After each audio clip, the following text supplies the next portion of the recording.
we have understood that mindfulness involves understanding and letting go. Otherwise, it cannot be a complete mindfulness. All remnants, all roots need to be detached from, need to be dropped. So, in that process, the first step is you become mindful of the restlessness. Then, secondly, you become mindful of the desires hidden in the restlessness and make yourself understand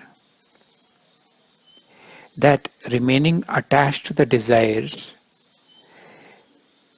these thoughts, this turbulence is not going to leave you. Then, thirdly, you understand that even when your desires get fulfilled, you don't get fulfilled. That inadequacy, lack still continues even after the gaining of what you want. Then the next step is becoming mindful of your conditionings, which are nothing but certain notions that you take to be true. These are all unquestioned, uninquired notions. You haven't ever given a thought to them. You have been unconsciously living in them, believing them to be absolutely true. But once you start questioning them, you realize that they are not. They are not. They, from the reality perspective, are untrue notions. From your emotive perspective, you want them to come true. But the facts are different. The reality, the life is not these notions. Which means that you become mindful of the notions with two perspectives. One, it's called utilitarian perspective. Your notions are giving you unhappiness, which can come up in the form of fear, sadness, insecurity, jealousy, etc. Secondly, the truth perspective, reality perspective. These notions are not true. From both standpoints, when you realize that your beliefs are not good for you, you love to detach from them. You love to let them go, and that is called true mindfulness. Merely knowing that a notion is there is not sufficient. Detachment is also necessary.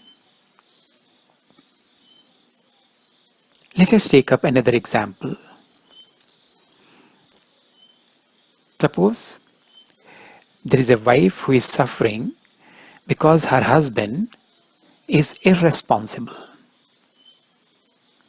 does not look after her as well as their children well.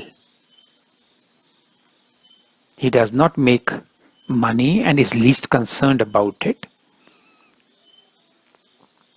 He takes his wife for granted. He criticizes her, blames her all the time for no fault of hers. I know many such women who were very, very unhappy due to this desire that their husbands should have been responsible, should have been wise, should have been understanding. So, when you do the work on this thought, you understand that it's only a thought, nothing more than that. Just a thought in the mind, which is there in the mind for some time during the day, but at other times it's not there. It gets replaced by n number of other thoughts. It is a transient cloud, and it is arising because of another subtle cloud, which is called the liking disliking cloud or desire cloud. I want my husband to be responsible. I would like my husband to help me, to take care of me as well as our children. I would like my husband to earn well. Now look at it carefully. In every like, there is a dislike also hidden. It means that I dislike my husband being irresponsible. I dislike that he does not take good care of me and our children. I dislike that he does not earn well.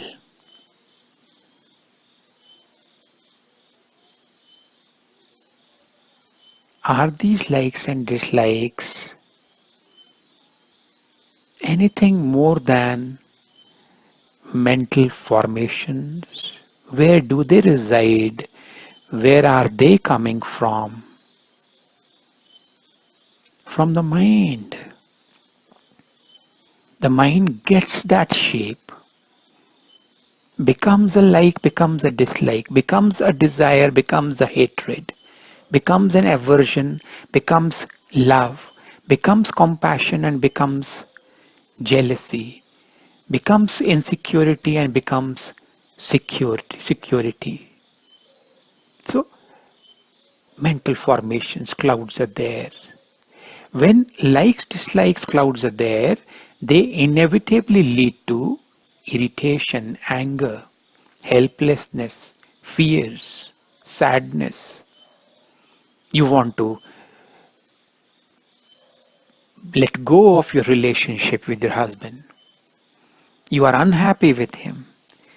Now, these are the consequential clouds arising from the causal clouds of likes and dislikes.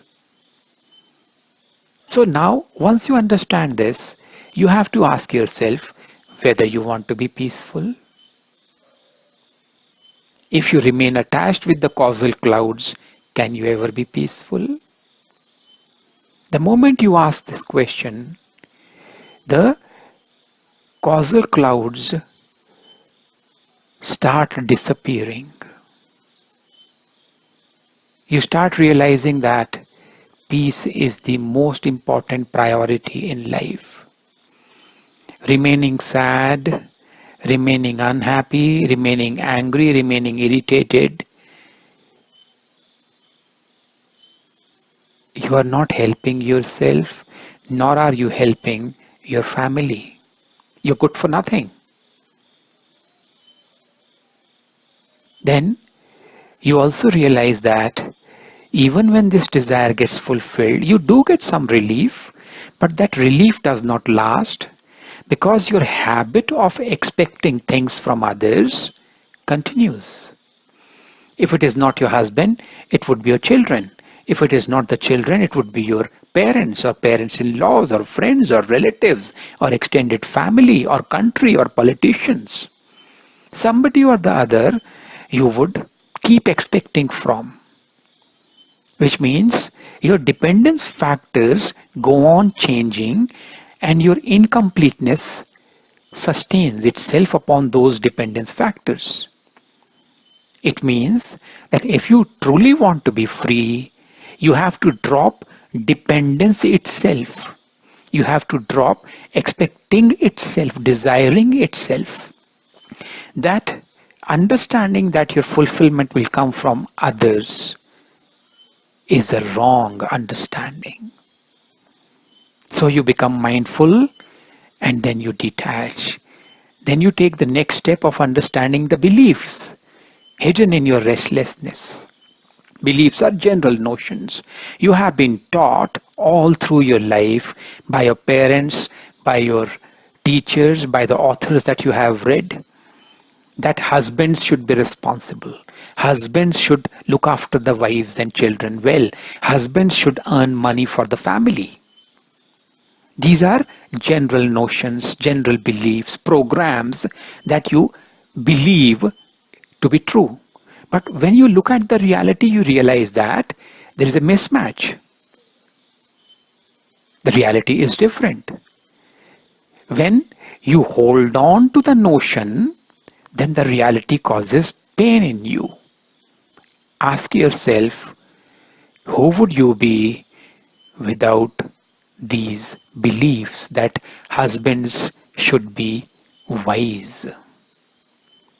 Or more generally speaking, people should be wise. People should be responsible. People should be considerate. People should look after their children well. People should take responsibility for the family. People should love their partners. There should be harmony in families. You question those beliefs. You realize that they are not true. The reason that they are not true is that this mind is made of three qualities called tamas, rajas, and sattva: lethargy, sensuality, and purity. All minds are made of these three qualities. All our beliefs arise from our attachment and expectations of purity from others. But most of the others, as that includes us also, do have sensuality and lethargy also. So the mismatch takes place. Nature has not created us all in a sattvic way. Nature has given us unmindfulness, unawareness, lethargy, sensuality. So many qualities are there. You understand that everything is from nature. Nobody is to be blamed. It is your responsibility, not anybody else's, that you are holding certain wrong beliefs in your head. Holding them, your responsibility. The unhappiness caused by them, your responsibility. And detaching from them also is your responsibility, nobody else's. So ask yourself, who would I be when I detach from my wrong beliefs? You will see that the sun will dawn. You will immediately experience mindfulness of the moment. You will get centered in your heart. The mind will stop running in the future or in the expectations or in the desires. It will realize that all fulfillment is there in this moment itself. It cannot be experienced if you remain attached with wrong beliefs. It can immediately be experienced if you let go of your attachment with wrong beliefs. Now, once again sit down with your back straight, this time for half an hour, and do the practice. Take up one important issue that needs to be resolved and question it. Whatever problem you are facing, inquire. Find out the likes, dislikes equations. Find out the incompleteness equations. Find out the general beliefs or conditionings and let go of your hold upon them. You are holding onto them, not the other way around. Let go of your hold, and you will see that your mind will immediately become peaceful. please do the practice for half an hour. Love you so much. Thank you. Thank you. Thank you.